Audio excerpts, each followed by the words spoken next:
दोस्तों, आज भी हम ऐसे समाज में जी रहे हैं जो आज भी पुरुष प्रधान है। आज भी जब लड़की का जन्म होता है तो अधिकतर घरों में मायूसी छा जाती है। और मित्रों, यह और कुछ नहीं बल्कि हम मनुष्यों की अज्ञानता है। लड़की को पूछ समझते हैं, परंतु आपको जानकर हैरानी हो, लड़की का जन्म हर किसी के घर में नहीं होता, बल्कि उसी के घर होता है जो भाग्यशाली होते हैं और अपने अपने पुण्य कर्म अर्जित किए होते हैं। और आज हम आपको यही बताने जा रहे हैं कि भगवान कैसे घरों को लड़की का जन्म देने के लिए चुनते हैं और वह कौन से पुण्य कर्म है जिसकी वजह से कोई भी इंसान बेटी का माँ बाप बनता है। नमस्कार दोस्तों, सनातनी दर्शन चैनल पर आपका स्वागत है। अगर आप भी भगवान श्री कृष्ण के भक्त हैं तो कमेंट में जय श्री कृष्ण लिखना न भूले। तो चलिए शुरू करते हैं आज की प्रस्तुति। दोस्तों, एक बार भगवान श्री कृष्ण से अर्जुन पूछते हैं कि माधव किन कर्मों के कारण किसी के घर पुत्री धन की प्राप्ति होती है, अर्थात कैसे घरों में बेटियों का जन्म होता है। तब श्री कृष्ण अर्जुन से कहते हैं, हे पार्थ, अगर किसी के घर बेटे भाग्य से होते हैं तो बेटियां सौभाग्य से,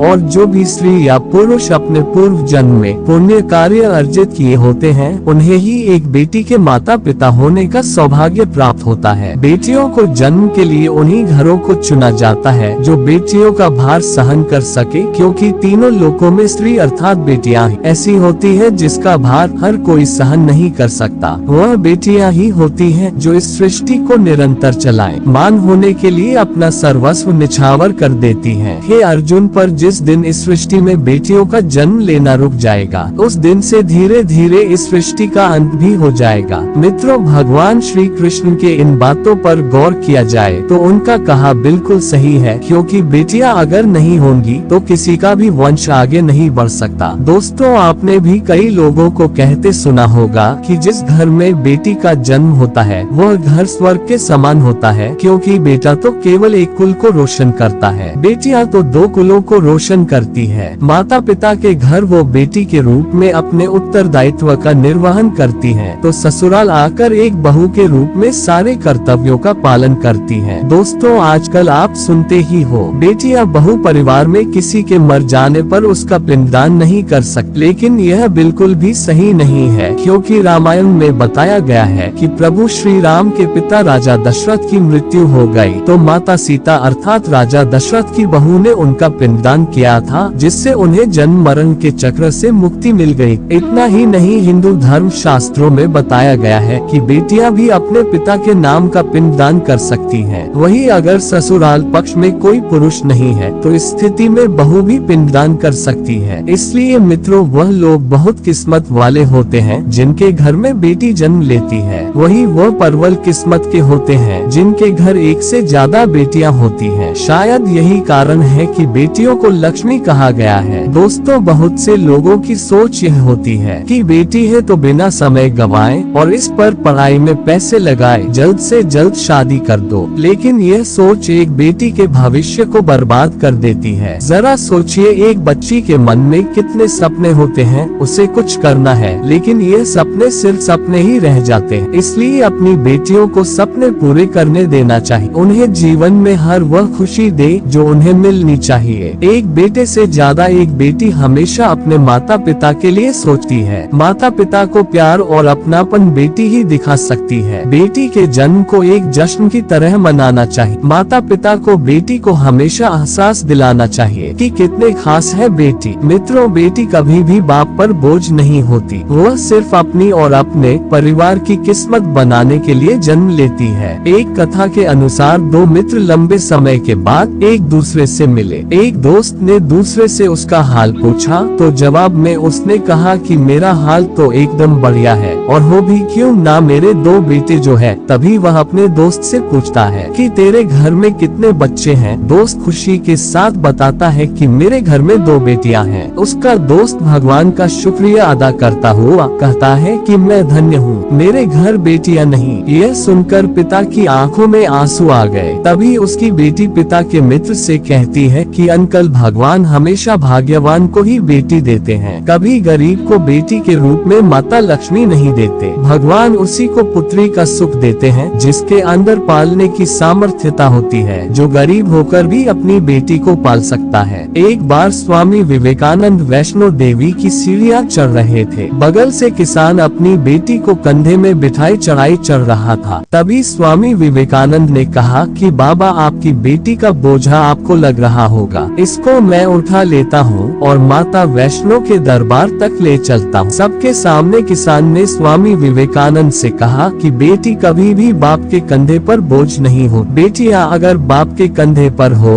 तो वह हर बोझ को हल्का कर देती है। मित्रों, बेटियां कभी भी धन की भूखी नहीं होती, ये सिर्फ मान और सम्मान की भूखी होती है। अब सोचने वाली बात है कि कौन सी कर्म के बाद आप किसी के घर लड़की के रूप में जन्म लेते हैं और उनके घर के लिए लक्ष्मी का रूप साबित होते हैं। गरुड़ पुराण में बताया गया है कि जब आत्मा को नया जन्म मिलता है तब आत्मा को शरीर के अनुसार व्यवहार में चलकर अपने कर्म करने होते हैं। शरीर के जरिए कर्म करके एक आत्मा अपने जन्म के उद्देश्य को सार्थक भी बना सकती है और निरर्थक भी। यदि कोई पुरुष महिलाओं का आचरण करता है, स्वभाव में महिलाओं वाली आदतें ले आता है या वही काम करना चाहता है तो एक महिला को करना चाहिए। तो ऐसे ही पुरुषों की आत्मा स्त्री का शरीर धारण करती है। वहीं गरुड़ पुराण में बताया गया है, यदि कोई व्यक्ति मृत्यु के अंतिम क्षण में किसी स्त्री को याद करते हुए प्राण त्यागता है तो वह अगले जन्म स्त्री के रूप में जन्म लेता है। वही अगर वह अंतिम क्षण में परमेश्वर का नाम लेता है तो वह मुक्ति के मार्ग पर अग्रसर हो जाता है। तो दोस्तों, आज के लिए इतना ही। उम्मीद है मित्रों आपको हमारा यह वीडियो पसंद आया होगा।